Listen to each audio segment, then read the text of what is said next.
Good evening, everyone, and welcome into the Sports Show. We are live on 92.5 WEKY, 103.5 WKXO, 99.3 WIRV over there in Estill County, and we're also streaming live on Wbontv.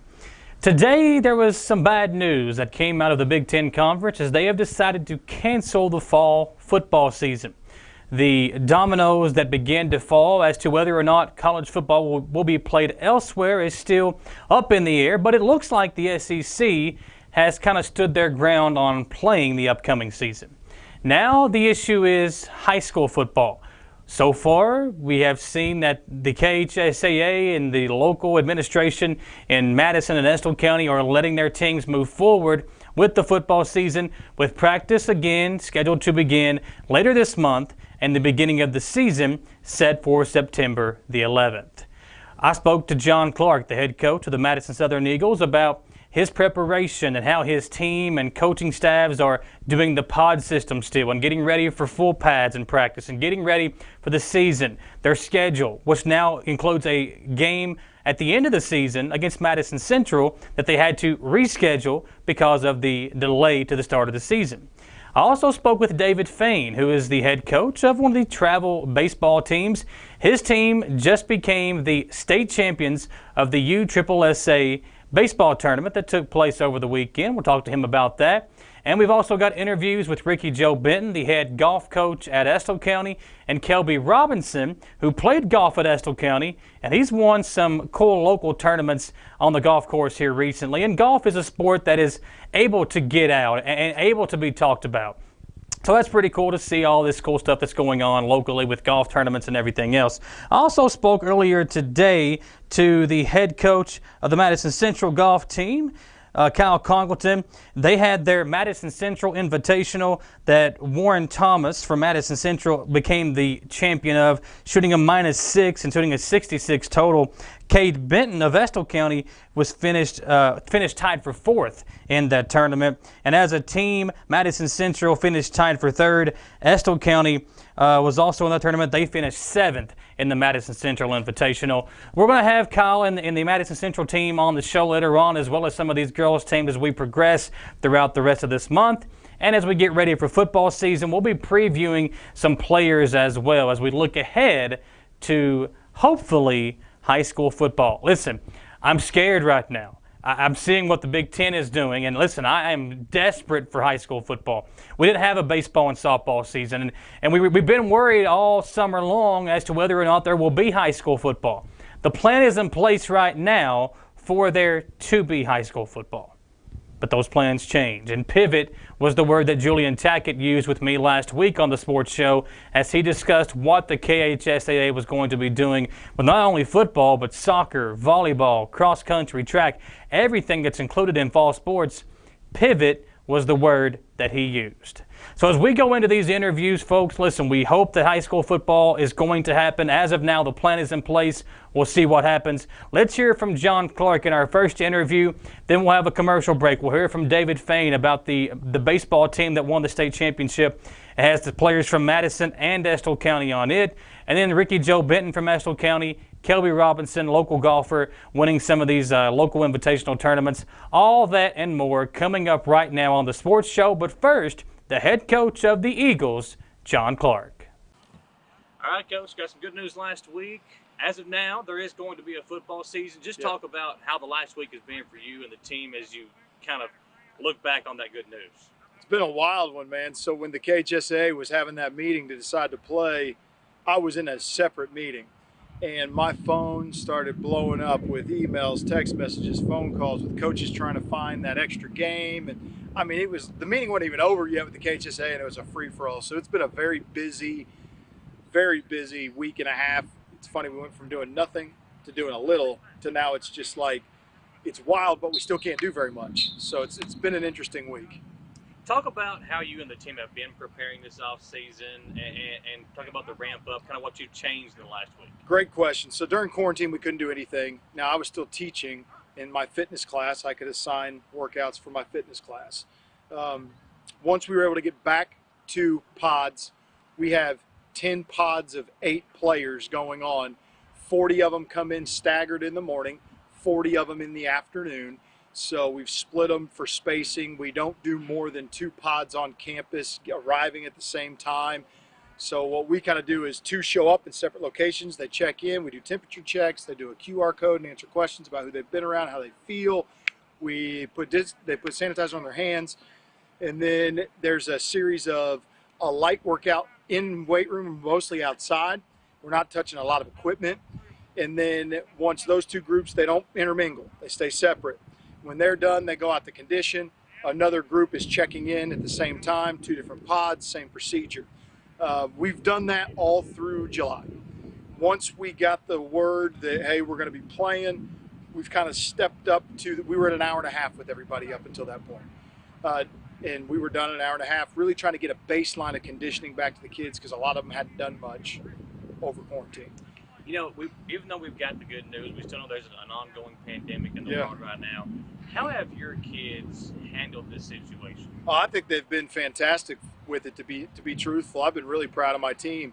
And I've actually implemented additional procedures that are safety precautions that our school doesn't even require. For example, you'll notice you're here today, every kid's got a mask on the field, when we're in the weight room. Followed up with some college coaches, what they're doing with masks, what the spread in their team has been like. And something that I've come to realize talking to some college players, some college coaches, is that kids are getting the virus, but the teams that are wearing the masks, from who I've talked to, it's not spreading within the team. So I implemented a mask procedure here at the school this past week. We're keeping social distance. We're not intermixing the pods. We disinfect everything after every pod. So whether it be the weight room, whether it be anything that's touched gets sprayed down. We've got sprayers we're spraying stuff down with. And then you'll notice coaches have these on at all times. And then players, when we're doing anything team-oriented, have these on, any type of drill. When we're conditioning, we spread them out 8 feet and they can pull them down. How would you feel, speaking of the guys, how would you feel about maybe having to wear those during the season? It's a good question. So one of the reasons I went to them is, no, we don't know what's going to happen. What if they do mandate it? I want our guys, 1, safe, 2, whether you think they work or they don't, surgeons have been wearing them in surgery for as long as we've ever known for a reason. The medical field believes in it. There's something to it. It's just an additional precaution that doesn't hurt. And I want our guys used to it. What if they came out and said, hey, you have to wear these during games? Well, we're going to be ready for that. We're going to be used to wearing them, which is something that I'm okay with. And, you know, a lot of players, coaches know, a lot of players wear these kind of things for cold gear when it gets cold out. It's really no different. So it's just a matter of getting used to it all the time. And they're going to have to wear them in school too. Talk about, you know, so they put the mandate or the ruling in that you can only have 60 players on the sideline at a time. And for the bigger schools like you and Central and some of those schools that we cover, that could be a bit of an issue. Will that affect your rosters any on game night? So my personal feeling is we typically have about 60 on our sideline. That's a lot of kids to manage. And I'm short-staffed this year. All of this has changed a lot of things from March to now. It's changed budgets, fundraising. I have fewer coaches on staff for lack of funding. It's changed movement of coaches and teachers in some regards. So I'm at the smallest staff I've ever been at. 60 is too many for me to manage with other requirements that we all know are probably coming. Yeah. So I won't have 60 on my sideline this season. I just feel like if social distancing is going to be an issue, and you know, I don't know if you saw Ohio, they're requiring them to be 6 feet apart on the sideline. That to me is 30, 40 kids max. So I think we will trim our travel roster down. Also, you've got to think about buses. Travel, like funding for sports is going to be at an all-time low because there's been no fundraising. So we're going to trim rosters down for travel. You can't have as many kids on a bus, as many kids to a seat. So it's going to affect a lot of things. So I've already kind of laid the groundwork within our team. We're not going to play freshmen and JV this year. We're going to play a Froshmore team. Freshmen and sophomores that aren't varsity will play together, and we're going to combine that. And we've never done that since I've been here unless we've had injury issues. So we've tried to do 2 separate teams. We won't do that this year. Also, that limits bus travel, the number of coaches that we need. And then we will limit players on the sideline on Friday night as well. You talked about the fundraising. I know the Doc Sipple Bowl is a big thing for you all. How is not having that game going to affect you? Yeah, it affects us. And, we had a reverse raffle that we used to do every year that was our largest fundraiser. It was about half, if not a little more, of our budget. Lost that. We lost our lift-a-thon, was actually going on right when we left school. So we did sort of get it in, but it wasn't near what it usually is. It was about half of what it normally is. We do a t-shirt sale in the spring that's a really large fundraiser for us. Didn't have that. And then also we've kind of had our hands tied with, there's rules and procedures set up in our county that there's certain fundraisers you can't do. Things online, things a certain way, that other schools and other states are raising a lot of money doing online stuff, and we're behind the curve in that regard. So we don't have a budget right now. The school will catch up on those things. We'll find a way, but we've just got to get to where we're a little more flexible with some of this stuff, because things aren't going to go back to just the way they were. I don't believe they will. Normally this time of year, you're basically, a few weeks away from the season starting. Yeah. What is the biggest difference between that and what you're doing now? Good question. Well, we would have had a scrimmage this week against Great Crossing I was looking at. So, it's just different. Where I'm probably a little different than most is I don't like to dwell on I'm a problem solver. I'm not a sit around and think about the problem. We can dwell on what was last year all we want, what's supposed to be. I don't think that way. I show up every day and think, what do we need to do today? What can we do today to be safe and to improve the kids? I didn't even notice we were supposed to have a scrimmage this week until I looked at the calendar this morning. So it's completely different, but it's okay, because it's created new opportunities for us to become better teachers. I'm using Google Classroom to install playbook type things for the kids, because you only have 6 hours a week. So if we've got them right now 2 hours, 3 days a week, that's an hour on the field with drills and whatnot, with rules that are allowed. 20 minutes conditioning, 25 minutes in weight room, you're done. Well, when are you going to meet? How are you going to install? How are you going to go through plays? You can't do any of that. So we've had to be more creative as coaches, and good coaches are good teachers. So we're finding new ways to teach, scale things down. Less is more has been a big theme we've talked about right now. Like, if we go into week one and we have just a couple plays, we're really good at them, and our kids can play fast, we give ourselves a chance. Normally we'd go into week one with most of the playbook. So really trimming things back, trying to put kids in a position on the field to maximize their success. And then the ones that take a little longer to learn or learn a different way, try to meet them where their needs are to learn the offense and the defense.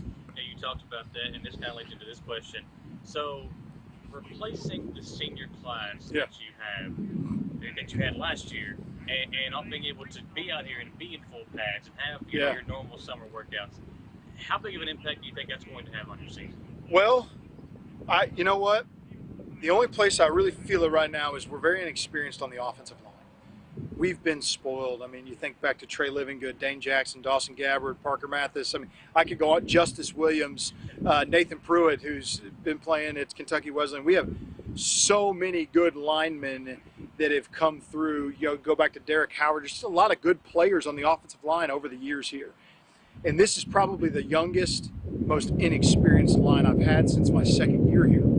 That being said, that's the only place I really feel it. Most of our skill guys are back. Most of our skill guys on both sides of the ball, a lot of the same guys are back. Losing Tobias Storm is a big impact.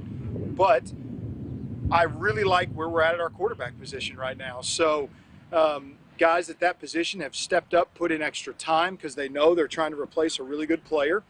And once we get – the thing about offensive line play, it just takes reps. We can look like $1 million taking a step or two, but you don't know what your line's going to be till you put pads on. We're inexperienced. If we come out here and we're snot knockers, we're going to be fine. If we're not, it's going to be a process to get our line ready. The hard part is you can't put pads on really till a week before you play. So in that regard, there's always kids that look like $1 million, put pads on, and they don't look the same.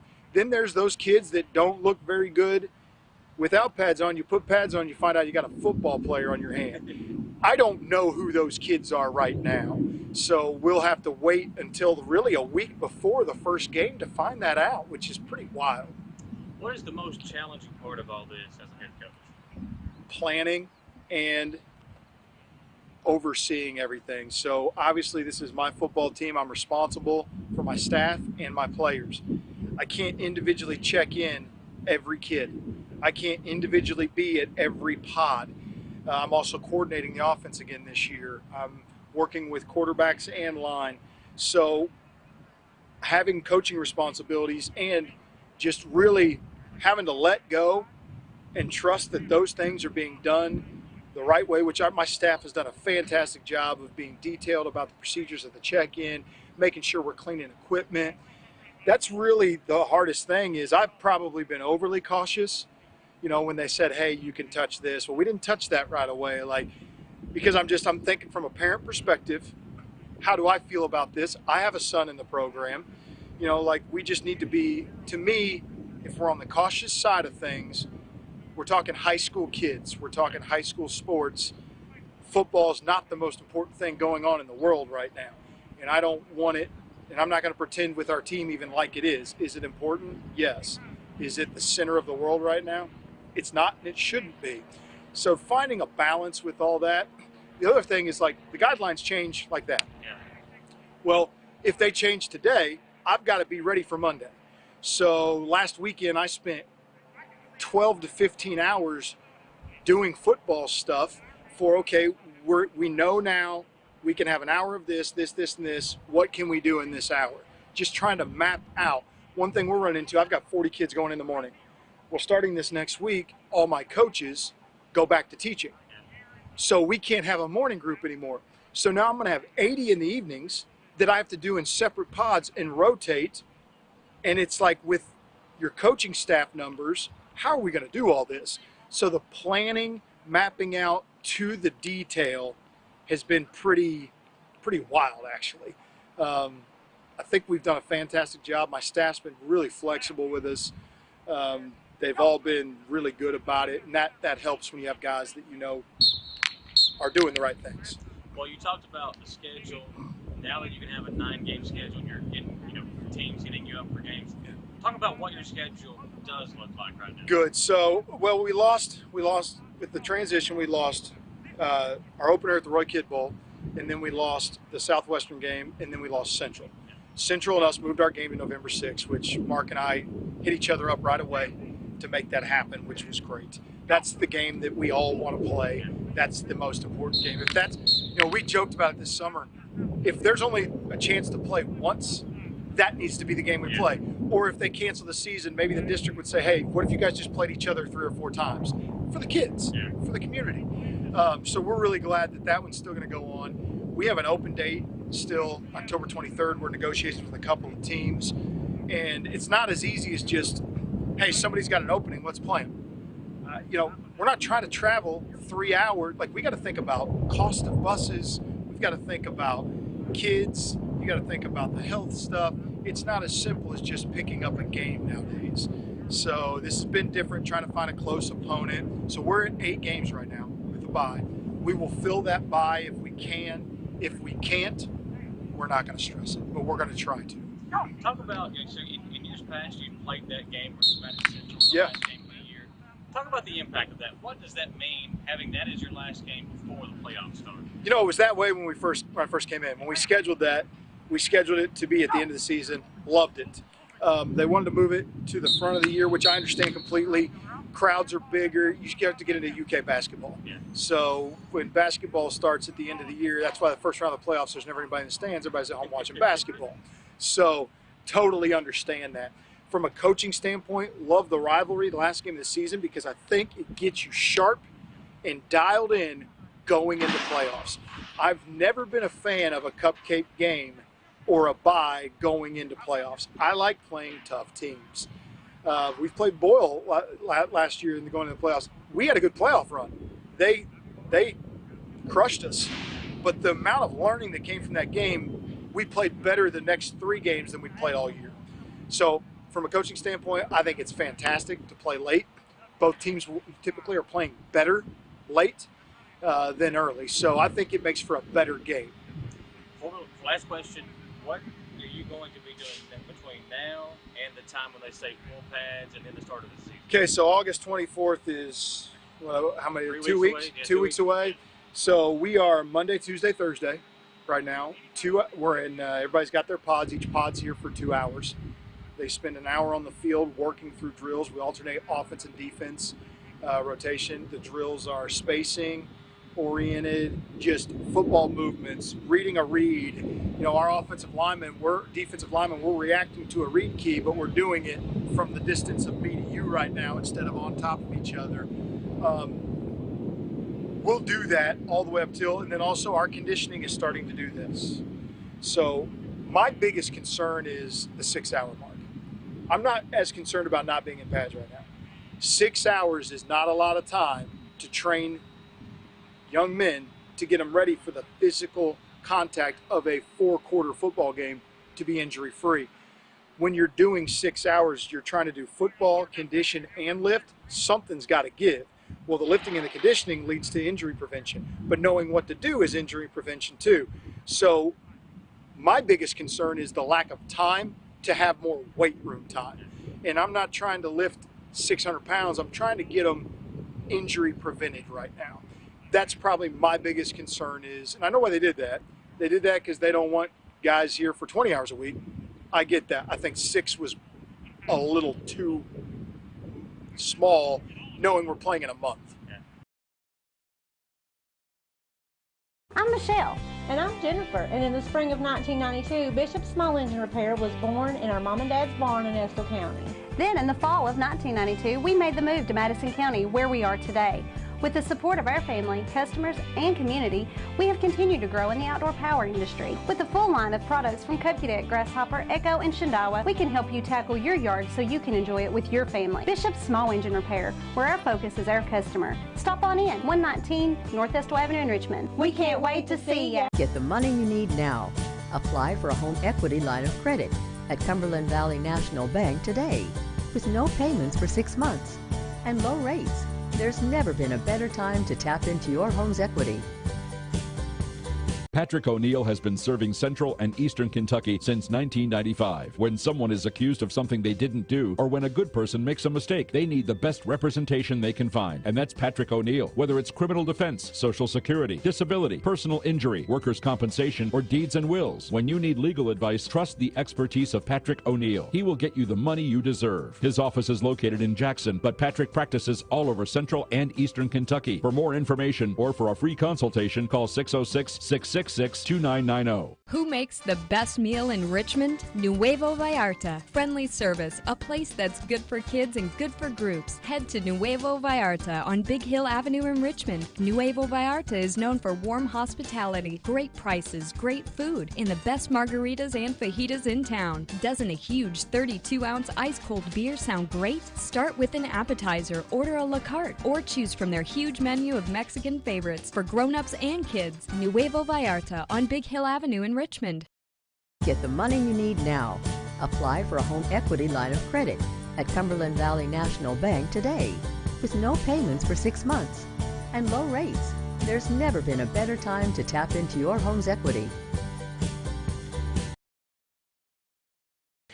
We are here with David Fain, who is the head coach of the 2020 Kentucky USSSA State Tournament Champs. And, Coach, y'all brought home that crown yesterday. Just talk about the emotions of putting this team together and bringing home a championship.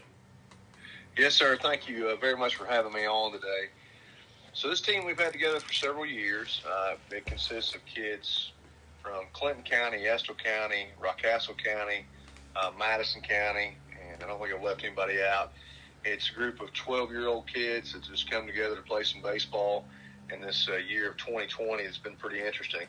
You know, we started out the year wondering if we were even going to have a season. I had my doubts. I helped with middle school and high school at Rockcastle County High School and middle school, and we were fortunate enough and blessed enough to have this season. And these kids have really come together to play well together. We've had a very successful season. I actually was just notified about an hour ago that we're ranked number 2 now in the nation in a points ranking in AA.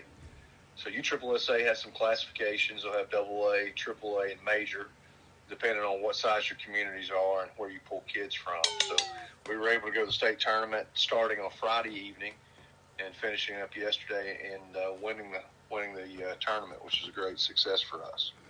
Well, you talked about, the area that your kids are from, and when you look at some of the programs that are, and some of the Pee Wee leagues and stuff like that, I know very well that Madison and Estill County have a very good kind of feeder program that goes up into very good high school programs. So I'm sure you're familiar with some of the coaches that are here, and I think that could be a big deal as to why your players have had a lot of success.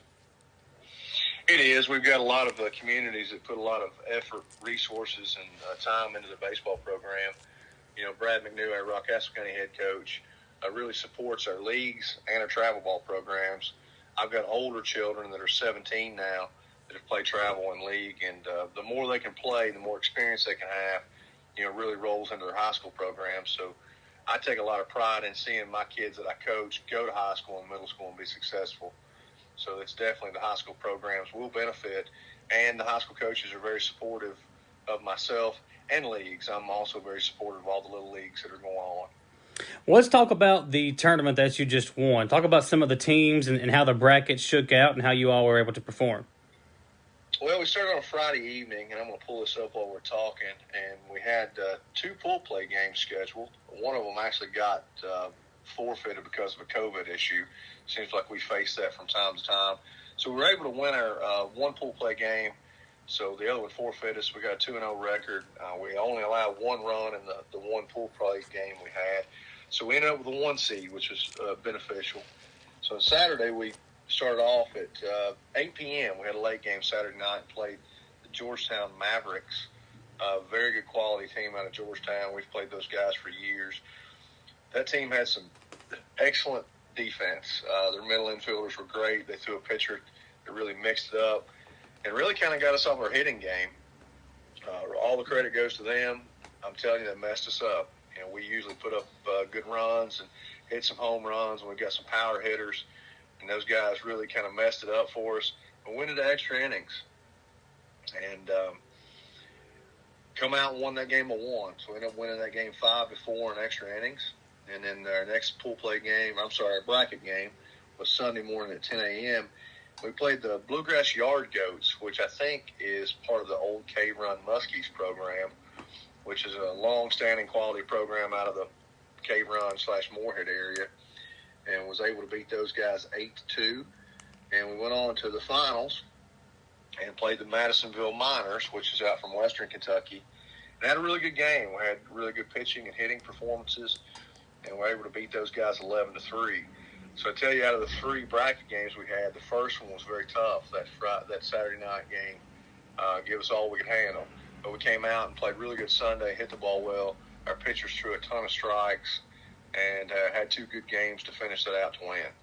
Well, when you have a game like that to kind of begin the tournament itself and you pull out a victory like that, do you think that momentum kind of helped you carry your team to the championship?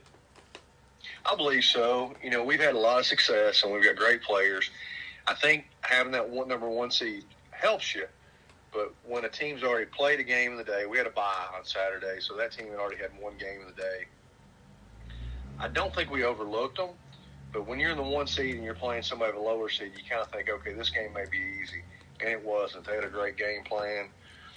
And I'll put this out there for your listeners and viewers. I actually got kicked out of that game. Oh. And so maybe by me being tossed, my assistant coaches pulled that victory out because we were tied up when I left the game. But funny story behind that one. But so they pulled that one out after I exited the park, and but I think it did give them a wake up call that the intensity was going to have to be there all weekend. And after that game, we really rolled. I mean, we really hit, pitched well. In any baseball level, walks and errors will bother you.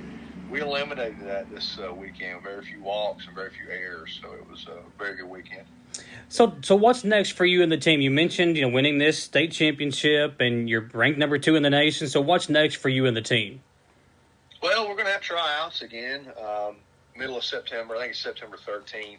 The Mid-America Prospects is a newer organization. It's about a couple of years old. So we'll go and do some evaluations of young men and see how the roster fits back out. We're going to play some fall ball. And right now, even with the older kids, we're just going to play baseball as long as we can because nothing's guaranteed in life or in baseball. The way COVID's playing out, We don't know if we'll get a spring middle school or high school season, and so we're going to play as long as we can and enjoy the days we've got. Well, Coach, I appreciate your time and congratulations on bringing home that state championship. And as you all prepare for the upcoming season, we'd love to talk to you again, get some updates on some of the players, some of the teams that you're going to be facing, and give the folks a little chance to watch some baseball again. We're all dying for sports, I feel like, and with the news today about college football, now we're getting a little bit weary about high school football and whether we're going to have a season like that. So we'll be interested to see how that shakes out. So if you all are playing baseball, would love to talk to you again and get some more updates, okay? Sounds great. Thank you so much for your time. I just want to, give a big shout out to all my players and families, and we've had great support. The team that I've got is one of the best, well-mannered, well-behaved, well-respectful bunch of young men. That's really some accolades to their parents and grandparents and people who have raised them. It's a pleasure to coach these guys, and really all their performance and winnings is all on them. I don't do anything special as a coach. I love the game of baseball. I don't consider myself a genius by no means. We've just got a great group of kids and parents and grandparents that really support them. So all that praise goes on those guys. All right, Coach. Well, I appreciate your time. Folks, we'll take another commercial break. When we come back, another sport that's going on right now, we've got some golf talk. That coming your way next on The Sports Show, live on the stations of Volume for Broadcasting and Wbontv.com. I'm Michelle. And I'm Jennifer. And in the spring of 1992, Bishop Small Engine Repair was born in our mom and dad's barn in Estill County. Then in the fall of 1992, we made the move to Madison County, where we are today. With the support of our family, customers, and community, we have continued to grow in the outdoor power industry. With a full line of products from Cupcadet, Grasshopper, Echo, and Shindawa, we can help you tackle your yard so you can enjoy it with your family. Bishop Small Engine Repair, where our focus is our customer. Stop on in, 119 North Estill Avenue in Richmond. We can't wait to see you. Get the money you need now. Apply for a home equity line of credit at Cumberland Valley National Bank today, with no payments for 6 months and low rates. There's never been a better time to tap into your home's equity. Patrick O'Neill has been serving Central and Eastern Kentucky since 1995. When someone is accused of something they didn't do, or when a good person makes a mistake, they need the best representation they can find. And that's Patrick O'Neill. Whether it's criminal defense, Social Security, disability, personal injury, workers' compensation, or deeds and wills, when you need legal advice, trust the expertise of Patrick O'Neill. He will get you the money you deserve. His office is located in Jackson, but Patrick practices all over Central and Eastern Kentucky. For more information or for a free consultation, call 606-666-2990. Who makes the best meal in Richmond? Nuevo Vallarta. Friendly service, a place that's good for kids and good for groups. Head to Nuevo Vallarta on Big Hill Avenue in Richmond. Nuevo Vallarta is known for warm hospitality, great prices, great food, and the best margaritas and fajitas in town. Doesn't a huge 32-ounce ice-cold beer sound great? Start with an appetizer, order a la carte, or choose from their huge menu of Mexican favorites for grown-ups and kids. Nuevo Vallarta on Big Hill Avenue in Richmond. Get the money you need now. Apply for a home equity line of credit at Cumberland Valley National Bank today, with no payments for 6 months and low rates. There's never been a better time to tap into your home's equity. We are here with La Champion, Kelby Robinson. And Kelby, I feel like it was around this time last year where Samantha and I had you on talking about kind of the local golf scene. And this past weekend, you were actually crowned champion of the Beach Fork Invitational up in Powell County. And this has kind of been a bigger deal. It's been 6 or 7 years, as you said before, since this tournament had taken place. It used to be a big deal over there in Powell County. So just talk about this weekend and how things went over there at the Beach Fork Invitational.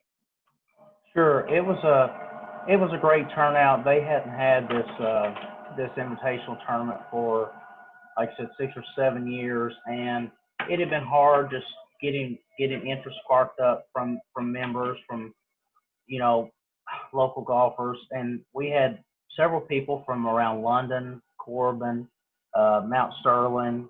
One of my good friends from Ashland came down, and there's just been so much going on. It's been really tough, as you know, with all sports and recreational activities through this pandemic. It's been just so tough, but we were fortunate enough to get that going, and it's really nice. It was really nice to see some of the younger members get, like I said, spark that interest back up, and it was just a really great weekend for golf. We'll talk about some of the players that played in the tournament. I know there were some big names. I saw Jared Kaiser, who's, over there in Estill County. He's a big golfer. And, Miles Ashley, one of your friends, and was the host of the tournament over there, putting it on. So just talk about, kind of how it was and some of the bigger names that were over there. Right. So Miles Ashley, he, Oscar Moore, Chase Ball, and some of the younger members over there at Beechford, they really were the ones that headed getting this tournament together. They had a lot of help, and it was just really neat to see. You had like Ryan Neal. He was a big name that played with many state amateur champions. He's played against J.B. Holmes, Steve Flesh, all the some big name players. He came back out. Jared Kaiser was over there. There were quite a few players that maybe hadn't played golf in a while, and this really got them back out on the course. So Jared Kaiser actually finished second. He shot a 66.74, and for golfers, if anyone's counting, Jared Kaiser's now shot 66 in opening rounds of 3 out of the last 4 tournaments. So which is pretty impressive. He's had a really good summer. Sadly, Joe Benton, our good buddy, wasn't able to join us, but he and his brother Cade, Cade, they've been. Have you had them on the show recently? I actually just interviewed Ricky Joe earlier today. He'll be on the show tonight as well. Okay, yeah, they've been busy. They've been busy working on their games, and but yeah, it was a super good weekend. I was fortunate to come away with victory. So, have you played that course quite a bit this summer as you prepared for the tournament? I played with it a few times with my good buddy Miles Ashley. We played golf at Campbellsville University, and he was from Powell County, which golf, basketball, football, all sports were big rivals in Powell County. But some of my best friends have come from Powell County, so it's really nice set. And at the end of the day, they are our neighbors. So, and they played very good hosts to all us Estill County and surrounding folks this weekend. So. Well, you said that you just won the Madison County Invitational very recently as well, which is, I think you said the first day was at Arlington, second day it finished up at Gibson Bay. Talk about that tournament and some of the names that played in that one. So the first day was at the University Club at Arlington, which is really neat for a lot of players, from around here. I haven't played Arlington a whole lot, but it's a really nice course. There, it's a great facility, great venue, and the first day was there, and then the second day was at Gibson Bay. So I played there with Jared Kaiser, Tyler Kane, Joe Benton, Zach Miller, lots of good names, Cameron Travis, lots of good names, lots of former Madison Central players, Madison Southern players, players from around the area. It was a good field, and but yeah, that was a tournament that has recently switched that format and was actually postponed this year due to COVID. So it was tough. When you play in these tournaments, do you have a team or is it all individual? These are individual stroke play tournaments. They do have some team formats. Like some of your Kentucky PGA sanctioned events, those are different formats, such as maybe 2-man teams, 4-person low ball teams. But these that we play, the invitational tournaments, those are more of individual stroke play championship formats. Well, you talked about the pandemic and how hard it's been for everybody, but golf has really been, able to get going again. I think it was opened back up mid-April, I feel like, or maybe early April, whenever everything kind of got going again for golf and folks were able to get back out and play some golf. What have you seen? Because I know you've been around a lot of courses here in Central and Eastern Kentucky. What have you seen as far as the numbers out there playing golf? Have you seen a rise in numbers this year? Well, actually, the golf course have been fortunate as you know, as well as it's been tough, but really golf is an avenue to get outside, Yeah. to get outdoors. Maybe people haven't been able to travel, so they're playing locally, which has been, like I said, which has been beneficial to the golf courses. And so, some numbers of golf courses are up because it's an activity you can do outdoors. You can social distance. It's super nice, and we're lucky to play a game that we've been able to, pretty much continue throughout this pandemic. And golf is, usually like I said, usually it's a solo sport, and we've definitely been lucky to be able to keep doing what we love to do. Got any more tournaments coming up, Kelby? I know you stay busy. Coming up, maybe the next tournament is Labor Day tournament. That's at Madison Country Club. I do have some friends today qualifying for the state amateur championship. I didn't try to qualify for that, and then there's some tournaments. Some tournaments have been canceled, unfortunately. So kind of the schedule's just like everything else right now, TBD. So to be determined. Yeah, I think Joe and them are over there in the. I think Joe's playing and they're trying to qualify for the Kentucky, the Pro-Am today over in Winchester, I believe is where that's at, right? Mm-hmm. Yeah. Yep. Well, man, I appreciate the time. I know it's been hard for you and I to catch up. I feel like the last time I've seen you was at the Madison Southern Estill County basketball game back in like November or December. It's been a long time, but glad to catch up with you, see how things are going, and glad to see you staying safe, working hard, and still got the good golf game. Yes, sir. I'm very fortunate to have a good friend like you, Michael, that lets me get some TV time, some air time.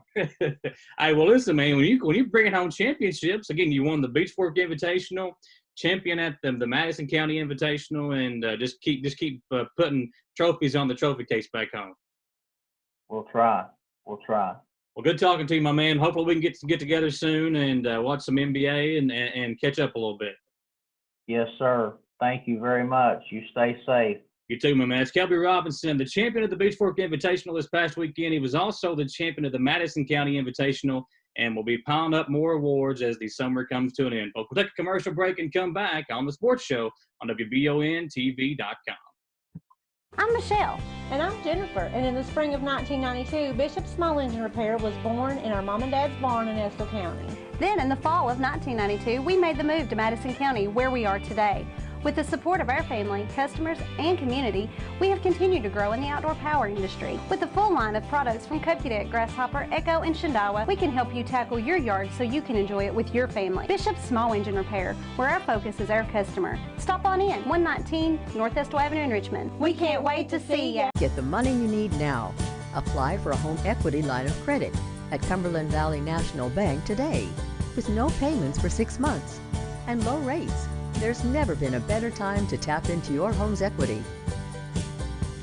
Patrick O'Neill has been serving Central and Eastern Kentucky since 1995. When someone is accused of something they didn't do, or when a good person makes a mistake, they need the best representation they can find. And that's Patrick O'Neill. Whether it's criminal defense, Social Security, disability, personal injury, workers' compensation, or deeds and wills, when you need legal advice, trust the expertise of Patrick O'Neill. He will get you the money you deserve. His office is located in Jackson, but Patrick practices all over Central and Eastern Kentucky. For more information or for a free consultation, call 606-666-2990.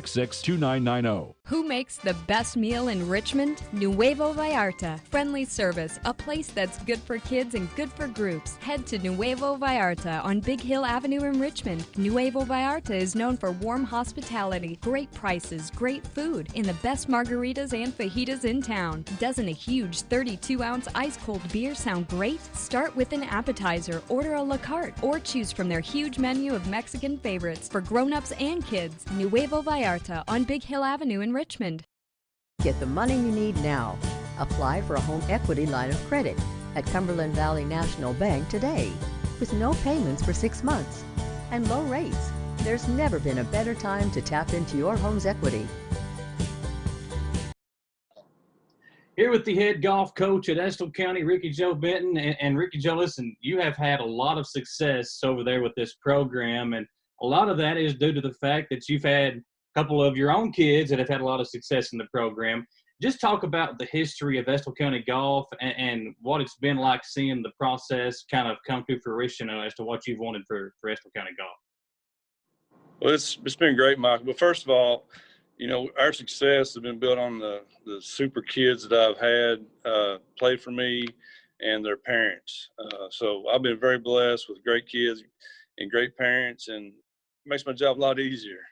You know, this is my 14th season as a golf coach, and a lot of great kids underneath me. And it all started, you know, with the Aaron Morrisons and the Kyle Adams, onto the Andrew Farmers, the Philip Webbs, Travis Adams, Benton Kirby's, Trent Sparks.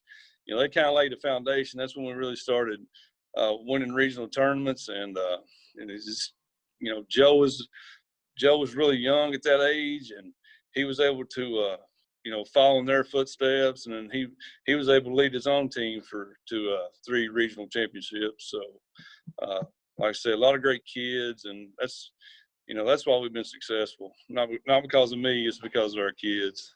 Well, you know, people around Estill County are used to seeing Benton at the top of the leaderboard, but it's Cade Benton now. You know, Joe's moved on to play for EKU. We'll get to him in a minute. But what have you seen from Cade early on in this season as you all have played, I think you said 6 or 7 tournaments so far? Yeah, he's really stepped it up. Where his brother's been gone, he's kind of, you know, out of his shadow now, and he's kind of, you know, creating his own path, and I'm very proud of him. But you know, Cade, he has Isaac Napier and Andrew. You know, there's still not a lot of pressure on him right now, so he's able to just kind of go in there and play. You know, with Noah Walters, another senior. I have 3 seniors on my team, so you know, Cade's just a sophomore, and like I said, he's not a lot of pressure on him, so he's kind of just going in, relaxing and playing. So it's worked out really good for him. We'll talk about those seniors. Isaac has had a pretty good start to the season as well. Yes, Isaac's played well. He struggled the last couple of tournaments, but, you know, at our tournament, he shot 3 under, 67, and was the individual winner of our tournament. Very proud of him, and played well. He played well the second tournament at Prestonsburg and Stonecrest. Played real well there. Came in like 3rd place, I believe. So he's got off to a good start. Andrew has not got off to the best start, but he did play good on Saturday at Stonecrest. It's the 2nd time we've gone there, and Noah's just a real solid player, a great kid for me. Well, whenever you've been able to play in these tournaments, and you've played a course once or twice already, it makes it a little bit easier to kind of know what to expect when you go into a tournament, right? Exactly. And, you know, we go to Stonecrest as often as possible because it is a regional site. Yeah. And it's close to a 2-hour drive for us. So we can't get there and practice very often. So we're fortunate this year that they're going to have 3 tournaments there, and we're going to be able to travel on Saturdays and play in the tournament. That way we can kind of get accustomed to the greens, the speed of it, you know, the size of the greens. And so it's going to help us out a lot being able to play there 3 times this year. Well, listen, I've known you for quite a while now. I've been able to cover you and your sons and on the basketball and golf and everything else. Right.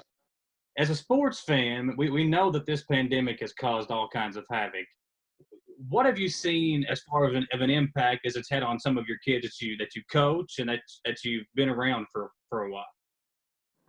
Well, they just, you know, just not being able to be around each other as much. You know, I think that's the hardest part, which we're fortunate. We're really lucky in golf. They've really been able to stay together because you can social distance in golf and not have much problems there. So, and as far as the basketball players, you know, it's been really tough. We haven't been able to get in the gym, and I've actually been trying to get them to come to the golf course and play a little bit, you know, since that way I can see them as well. Well, let's talk about Joe. So he's going to Eastern, going to be playing golf there. Yeah. What's it been like not having him out there and you know, having him for so long as part of the golf team? What's it been like not having him out there with you all? Yeah, you know, it's been difficult. I can tell the kids are missing him, but Probably more on a leadership level. You know, with you can't really replace a kid like that, but I'm very, very proud of Andrew and Isaac and Noah and the way they've stepped up, you know, and kind of taking over a leadership role. You know, we just talked about that a couple of days ago, as far as, you know, making sure the younger kids are doing all the right things that they're supposed to be doing, you know, taking care of all of that. So, but that's probably the biggest thing that, you know, where we miss him the most. Plus, it was stability, you know. It was stability. You knew what you were going to get like every tournament from him. And that's, you know, it's a harder place, but we're doing the best we can, and I'm really proud of my guys. We got off to a really good start this season. Well, as Joe gets ready to move on to campus, but what's he been doing to get ready for EKU golf? Well, he practices every day. You know, he works at Gibson Bay. So, but you know, if he goes in at 2 o'clock, he's normally there around 12. At least get a couple hours of practice in. He's playing in some tournaments around. He's actually qualifying today for state am. He's at Winchester Country Club today. Yeah, he just texted me a while ago. They're in a lightning delay. So, well, it's raining here too, so it might be in a rain delay for a while. Probably rain delay. And, yeah, but he's played a few tournaments, a few of the invitationals. I know he's played real well. He played well in the Estill County Invitational. He played in Owsley County at Sag Hollow. Played there. Played in the Madison County Invitational. Played well there. I think he ended up finishing 4th, I believe, in Madison County Invitational. So. Well, what does the rest of the season look like for Estill County golf as you all move through this pandemic? And, you know, we're seeing football be canceled, and we're seeing, you know, the potential of other things being canceled around us as well. But golf is staying strong. So what does the rest of the season look like for you all as you all progress through it? Well, from this point on, we'll be playing mostly on Saturdays. So we go back to Stonecrest one more time. We have a tournament there. We go to Winchester. Wayne County, we're going to Montgomery County, and we'll finish up the season at Paintsville, hopefully. I don't know if you saw that, but yeah. I saw they had a little outbreak yesterday, so hopefully we'll be able to that's around September 26th, so hopefully by then they'll be good to go. And then our regional will be, like I said, at Stonecrest. It's on so we'll play on the 28th. We are a regional tournament there at Stonecrest. Well, you know, I know it takes a lot of fundraising to kind of help get these teams through the season to pay your entry fees to some of these tournaments. Talk about some of the sponsors that you have and give them some love, I know, to kind of help you all get through the year. Well, a huge thanks to Citizens Guaranty Bank here in Estill County. They sponsored my tournament at the first of the season like they always do each and every year, and they're just a huge blessing to us, and we can't thank them enough. And, you know, Meads Do It Center, Ravenna Food Mart, Tammy Rose, CPA here in Estill County, and a lot of my parents, Shirley Beard and Bill Beard, Julie Rader, Addison Beard's mom and dad also, their sponsor, Rilo Gas, they were a sponsor for us. We had a few more I can't think off the top of my head, but we appreciate all that because without our sponsors, you know, when you run a tournament, you don't really make a lot of money off of fees for the teams. So we rely heavily on our sponsors because there's so much of a cost to running the tournament. So without those sponsors, we could not get through the season. We appreciate them very much. Yeah, and golf's an expensive sport too. It takes a lot to purchase the balls, and if a club breaks, get it fixed or buy new clubs. It's an expensive sport. So hats, uniforms, golf bags, it's expensive. Well, Ricky, Joe, man, I appreciate you taking the time out of your day. Before we let you all go, talk about, you know, just this pandemic, kind of what it's like to just be able to get out there and be with your team again. Well, I mean, first of all, it was so indecisive. I didn't know if we were going to be able to do it, and finally, whenever we got the okay, I was just ecstatic. there are a lot of rules and guidelines and regulations that we have to follow, but in the grand scheme of things, it's not that bad, really. Golf is normally you're socially distant anyway, so it's not a big problem there. The mask, a little aggravating, but especially with that beard, right? Yeah, with the beard, I'll kind of just grab it and just kind of put it on over. Yeah. But just like I said, man, we're very thankful that we're able to play, and hopefully we can continue our season. It would just break my heart if we, get to the end of the year and something happens and these kids can't finish the regional tournament, or hopefully a shot at another championship, and also be able to compete at the state tournament. That's what we work for all year long, and I would hate for them not to be able to go through that. Well, Coach, because I know how exciting it was for the basketball teams last year. Exactly. Yeah. And when I look back on that, I know the way that the season ended for you in heartbreaking fashion. Yeah, to me, knowing that you wouldn't have been able to finish the season anyway, it's I don't know if that kind of has any kind of impact when you look back on how the season ended, but it's almost like it came to an abrupt halt for everybody. Yeah. So just the way the season ended, it's I don't know. It's weird looking back on how everything happened, because it was just like, okay, Estill County is a big game against Knott County Central, and then a week later the season's over for everybody. It's over. And I hate it for everybody, but I really hate it for Hazard, because they have great kids there, and Reese Fletcher's last game could have been a rub, and that's taken away from him. Coach Holland, who knows if hopefully he'll be back, but I mean I really hated it for them. Especially with the pandemic too. I mean, the older coaches, they're at risk, so that's something that could be coming into effect too as we get closer to the basketball season. Exactly. A lot of people probably haven't thought about that, Yeah. Well, I know it's a crazy time, Coach. I appreciate you taking the time out of your day to talk to us, and hopefully you all can get through the season. And good luck the rest of the way. Look forward to covering you all as you head into a later part of the year. All right. Thanks, Michael. Appreciate everything, man. Appreciate your coverage and everything you do for us. Always do. Always a pleasure.